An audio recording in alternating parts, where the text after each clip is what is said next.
Hey, welcome back to the channel. Today is the second installment on case history. Going to be fascinating. You're going to learn a lot of things you've never heard before from anybody else.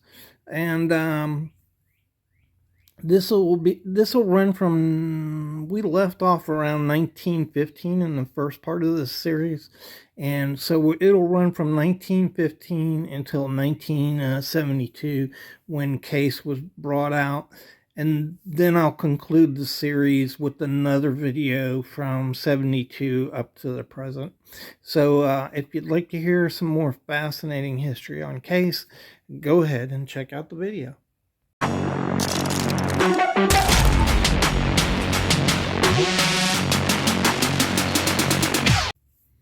Hey, welcome back to the Fortified Castle for another great episode on case history. This is going to be part two.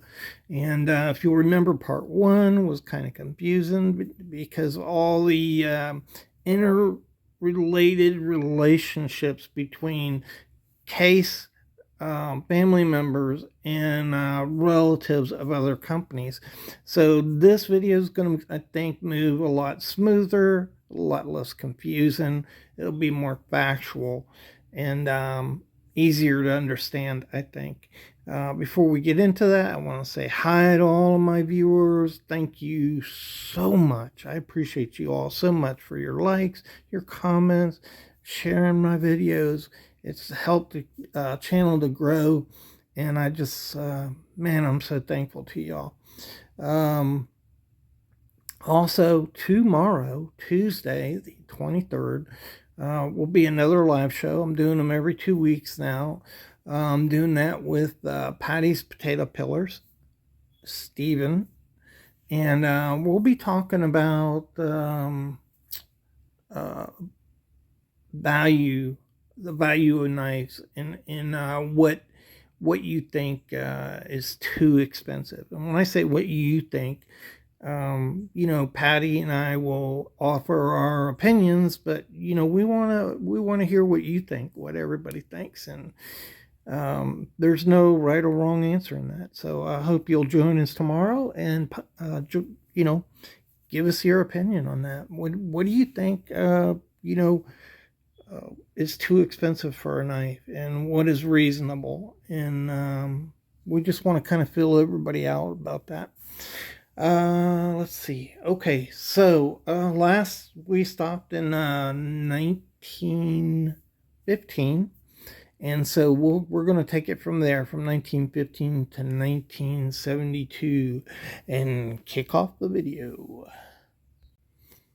All right, so the last video, the first part, a lot of different case companies, a lot of different family members, and from now on, we're going to be mainly talking about J. Russell Case. And a lot of people just called him Russ because Russell was his middle name. And he is the person who ran W.R. Case and Sons. And anytime we're talking about case knives, that's pretty much who we're talking about, W.R. Case and Sons. And so the first video highlighted all the different companies and the relationships involved in other companies. And here this is where W.R. Case and Sons starts growing. And 1915 was a pretty good time for W.R. Case and Sons. It's in the middle of the golden years for American cutlery. There's a lot of innovation. There's a lot of new machines that help with production. Technology is advancing. A lot of the old companies are going away. And you also have a series of wars coming up, World War I, World War II, both of which helps out knife companies. You also, on the horizon, not in 1915, but in the 1930s, you have a huge collapse in cutlery. And Case is one of the companies that made it through those trying times. Really difficult. Hundreds of companies went bankrupt, folded, or just changed what they were doing, went to a different line of cutlery or different business altogether. And so in 1915 is the first use of the trademark tested XX. And so you'll remember that W.R. Case bought that from the Case brothers, that trademark. Also, Case is done reorganizing from when Henry Platts left. Up until this point, up until the time that Henry Platts left, J. Russell Case was mainly a salesperson. He was out there gathering the business, and Henry Platts was managing the manufacturing because that was his skill set. And so with Henry Platts leaving, Case focuses, Russ focuses more on the day-to-day business and the manufacturing part of that. Gene Case is working at W.R. Case and Sons now. He was one of the Case brothers. And Gene is filling that role of marketing. So he's doing the salesman thing that Russ used to do. Andrew Case is with Union Cutlery. So you have Andrew, who is a part owner of Union Cutlery, which of course turns into K-Bar. And you have, I think it was Teresa Case that married into the Wallace family. So she's actually the grandmother of the Wallace brothers. I'm sorry, is the mother of the Wallace brothers. And so, there's Case involvement in Union Cutlery there. In 1915, World War II is going on. The United States is not involved in that yet. And so in 1917, the United States gets involved in the war, and W.R. Case and Sons made Navy rope knives, and they made Army Signal Corps knives for the Army during World War I. Wow, I already made a mistake. Okay, I apologize for that. It was Emma Case who married H.R. Brown, who was the Brown brothers, Wallace Brown's father. And so it was Emma Case who was the mother of the Brown brothers. Talking about Union Cutlery there. Okay, so let's keep going. And we'll move up to 1920. 1920, Case is mostly using brass liners. And so prior to that, like many other companies, Case was using carbon steel liners. On their premium knives, they would use nickel silver, but they mainly used carbon steel liners. And the knife industry was finally getting on this brass liner train. They work better. They're more corrosion resistance, and that's when Case makes that change. Also, the Case XX line is in full production now. So Case introduces a less expensive knife, and they mark those Standard Knife Company. You'll remember that was a company that was started earlier in the 1900s by Dean and his brother Elliot. His brother passed away unexpectedly. The company folded, and so they start making Standard Knife Company knives. Was the inexpensive line of Case knives. In 1923, Case stopped using the Standard Knife Company mark. In 1921, here's something I didn't know that's kind of amazing. Russ Case partners with George Robinson and founds the Robinson Cutlery Company. So this is not Robinson, it's Robinson, Robinson, Robinson Cutlery Company in Springfield, New York. That's one of the locations that the Case brothers had manufactured knives. And for the primary purpose of making kitchen knives. That company was originally called Unique Knife Company, and it was founded by George Robinson, and he was an English cutler. So that's pretty fascinating. That company is still in business today as Robinson Home Products Inc. in the early 30s, I think, or mid 30s.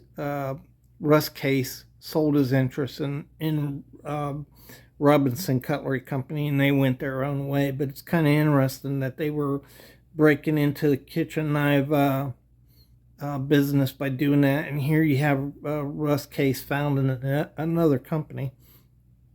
In 1927, there were 3 plants with this Robinson Cutlery Company. They consolidated them at Springfield, and Case sends David Skeerer.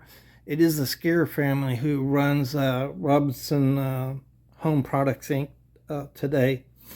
So Skeerer went to work there, and shortly after that, Russ Case got out of that business.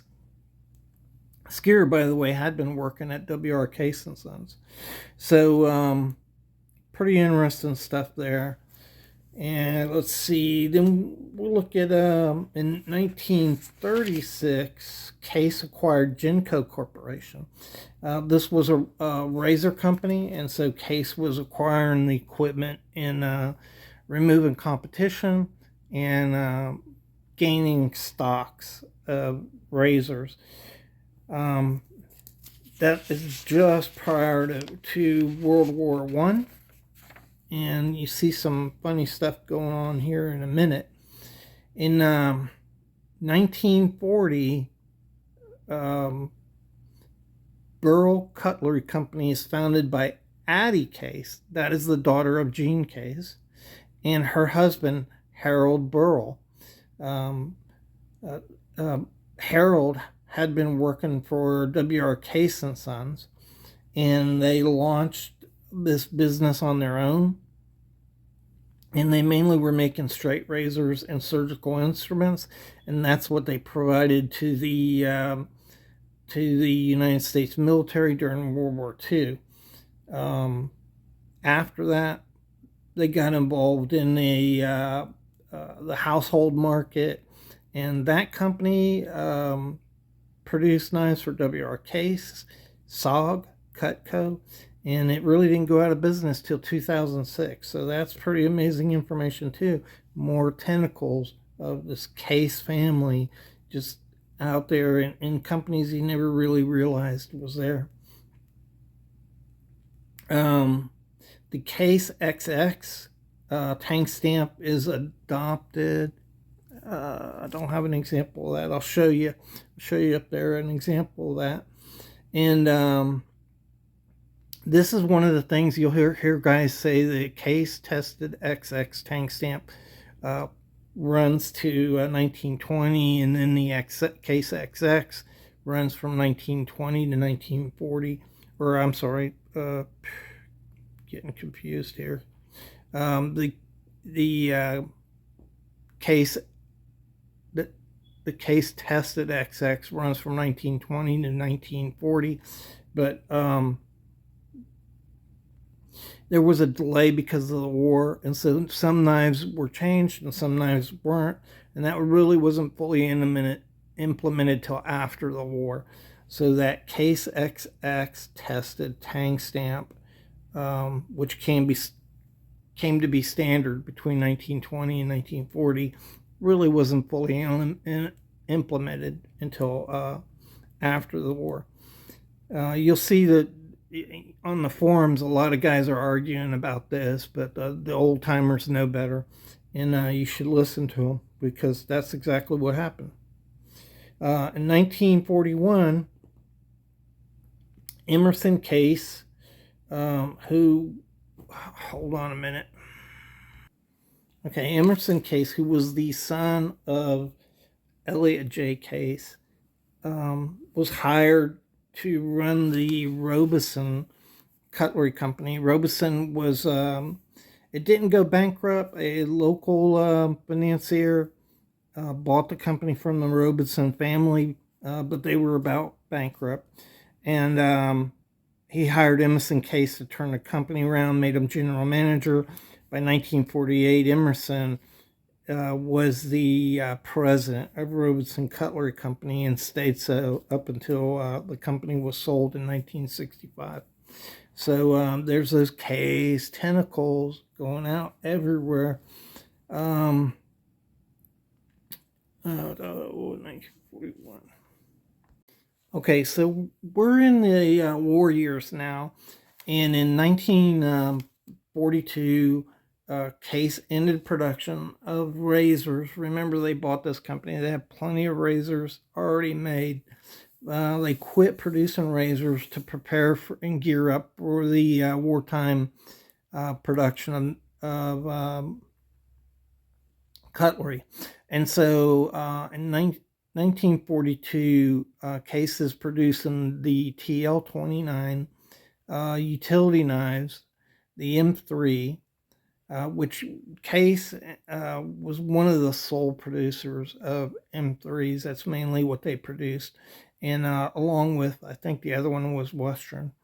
They produced the V44 Bowie survival knife. That kind of looks like the Western Model 49, that B44, really famous knife. And they also produced the stiletto. Stiletto, it's a double-edged dagger, 7 inches long. It looks a lot like the M3, like if you had just then made the M3 a stiletto. And those are the knives that produced in 1942 throughout the war. So the thing to remember here is after this great cutlery collapse in the United States, Case was almost broke. So if it had not been for World War II, it's not really clear that Case cutlery would have survived. And the other thing about this is because of that collapse, the way to go, the way most companies went, is they got cheaper and cheaper. So Utica, Camillus, Imperial, K-Bar, they all started producing knives as inexpensively as they could. And Case was one of the few companies that continued to make high quality knives.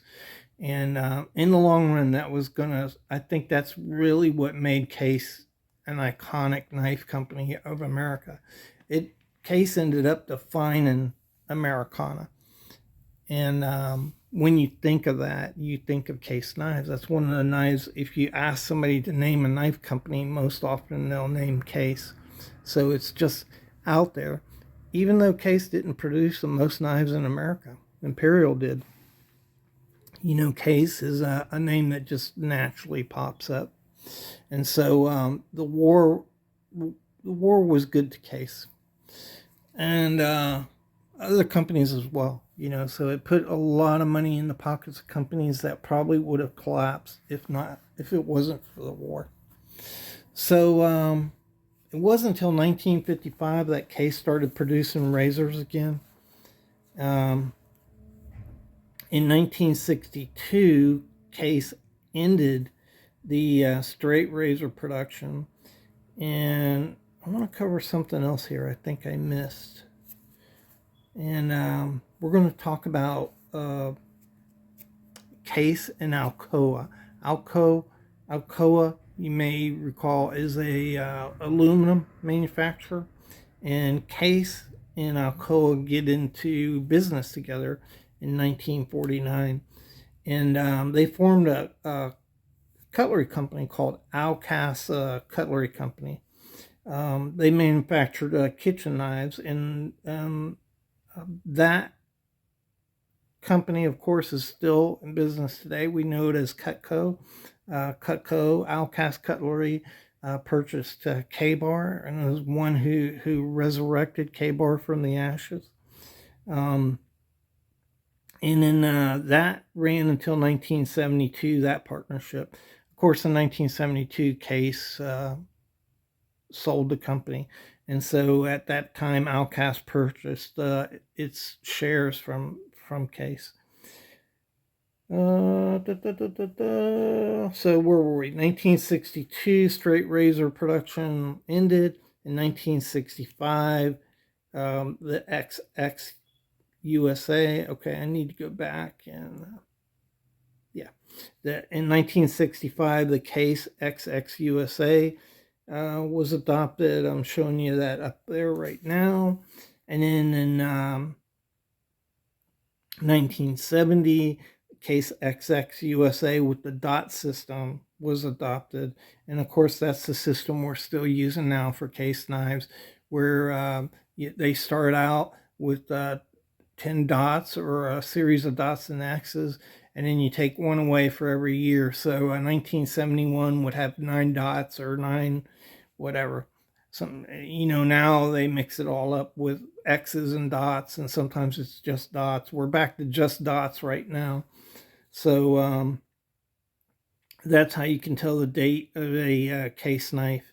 And then in 1972, American Brands purchased Case, and Case. So Case family members continued on for some time at Case with American Brands, so they continued to influence the decisions there. It's just American Brands, was the owner of Case, just as Zippo is today. Okay, that's all we got up to 1972. I hope that went a little better and wasn't as confusing as all that other stuff was. I hope you enjoyed the video. Hope you found it informative, and definitely some new interesting stuff there that you probably haven't heard of. Thanks again for all your support, and we'll see you in part 3 in the final part of the case history.